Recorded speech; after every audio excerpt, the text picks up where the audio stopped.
खुलुमबाय स्टुडिअ दं आङो राकेश रामसियारि बे समनि राजखान्थियारि खौरां UPPL लाइमोन गांखंनि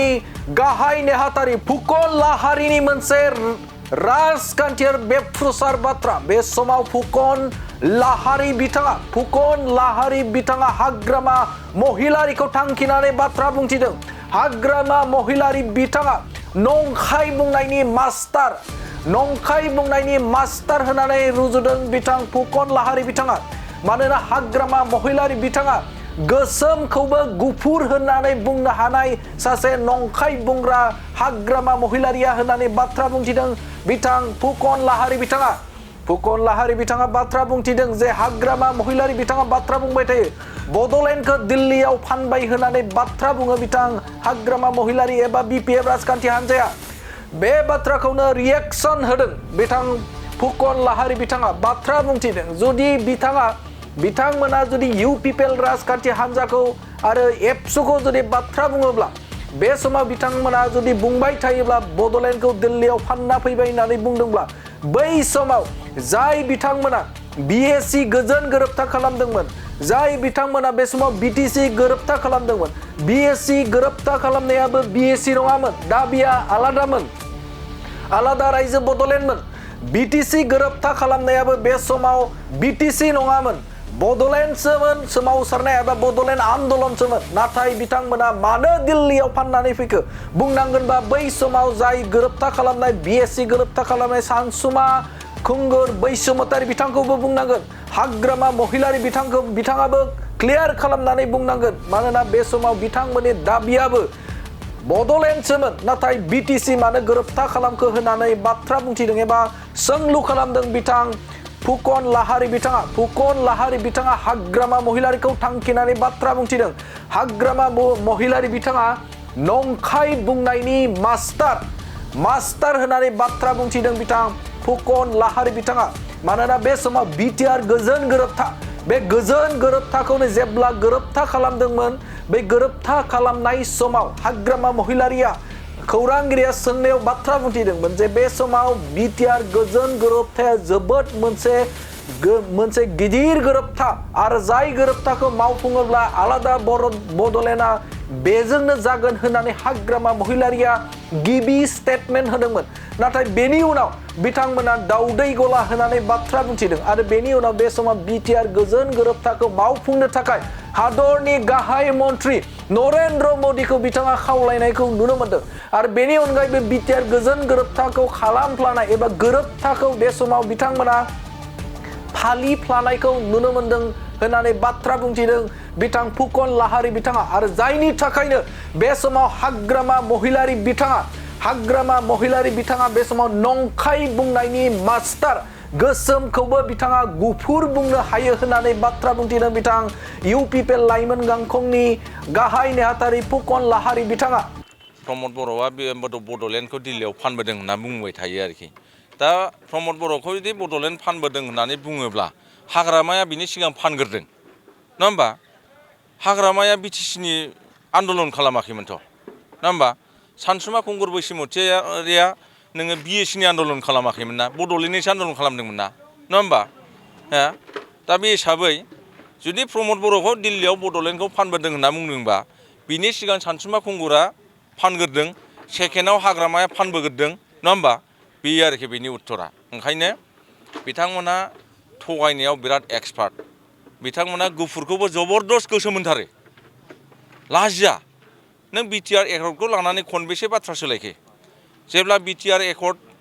जाजेनबाय हाग्रामा महिलारियाबो BTCनि चिफ हिसाबै बिथाङाबो माने साखि जानो मोन्दों सहिनो मोन्दों जोबोद खुसि बिथाङा बे समावहाय बाहेरायाव ओंखारनाय लोगो लोगो मिडिया सोंबाय माबादि एकर्ड जाखो बियो जोबोद मोजां एकर्ड बुंबाय हाग्रामा महिलारिया दाबो मिडिया फुटेजखौ मोनगोन जोबोद मोजां एकर्ड बे BTR एकर्डनि दफाफोराव जे दङ बेखौ मावफुंजोबब्लानो बेनो अट'मेटिक बड'लेण्ड सेपारेट स्टेट जाहैखाबाय बुंथारदों हाग्रामा महिलारिया नङा होमबा बेनि सप्ता खनसे उनाव बिथाङा बुंबाय मा बुंखो बिथाङा BTR एकर्डआ जेबो गैया दाउदै गलासो होनफिनलायबाय मा जाखो बे सासे नेताया बिदि बुङो नामा नङा होमबा बिदि बुंनानै जबरदस्त बुंलायबाय BTR एकर्डआव जेबो गैया होनै इलेक्सन गेलेनानै दिनै पावाराव फैफिनबाय फैखांनायनि उनावहाय मिडियाफ्रा सोंलायबाय बिटिआर एकर्डनि दफाखौ नोंथाङा मावफुंना मावफुङा नोंथाङाथ' दा बिटिसिनि चिफ जाफिनबाय नोंथाङा बेखौ मावफुंना मावफुङा होनना सोंलायबाय बुंलायबाय बिथाङा आं मावा आंहा आंनिखौ मावगोन आं बिटिसि सुक्ति खालामनो बिटिसि सुक्तिनि दफाखौ आं मावफुंगोन बिटिआरनिखौ जाय खालामनो मावथों आं मावा होनना बुंदों बुङाखै होनबा बुंथारदों मिडियायाव जोङो दाबो नागिरबा मोनो बेनि उनाव मा जालायबाय नुबाय बिथाङा मास मोननै मोनथामसो सरकार सालायनायाव नुबाय बिटिआर एकर्डनि दफाखौफोरखौ मावफुङाबानो बड'लेण्डआव उन्नयननि डेभेलपमेन्टनि माखासे इनफ्रास्ट्राक्चार मावफुंनाया सम्भब नङा 1500 कौटि थाखा फैनांगौआ सम्भब नङा मावफुंथारनांगोन गेब्ला बियो माने मा खालामलायबाय बिटिआर एकर्ड दे फालिलायबाय नङा होमबा मावफुङा होननाया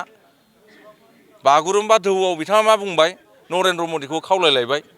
बिटिसि एकर्ड आरो बिटिआर एकर्डनि दफाफोर मावफुंजायो एसे आद्रा दं बेखौ मावनांगौ होनना बुंगारलायबाय बे सासे नेता नामा नङा होमबा मानसिफोरखौ बिदि एथ' मोनसे खोथायावहाय खनले बिदि थगायजायाथ' बयबोथ' दानि जुगा बे गोदोनि जाम्बा जाम्बानि जुग नंला ससियेल मिडियानि जुग नङा होमबा इनफरमेसन टेक्न'लजिनि जुग एआइनि जुग जाबाय बे जुगा नङा होमबा दा बेवहाय मोनसे खोथाखौनो फिदिं गुफुरखौनो गोसोमखौनो गुफुर होनबाय थायोबा जोंनि रायजो राजाफ्राबो सानो आरोखि बेवहाय हाग्रामा महिलारि बुंनायावहाय हाग्रामा महिलारिया मा रोखोमनि नेता बेखौ बुजिनो बाखि गैया बिनि थाखायनो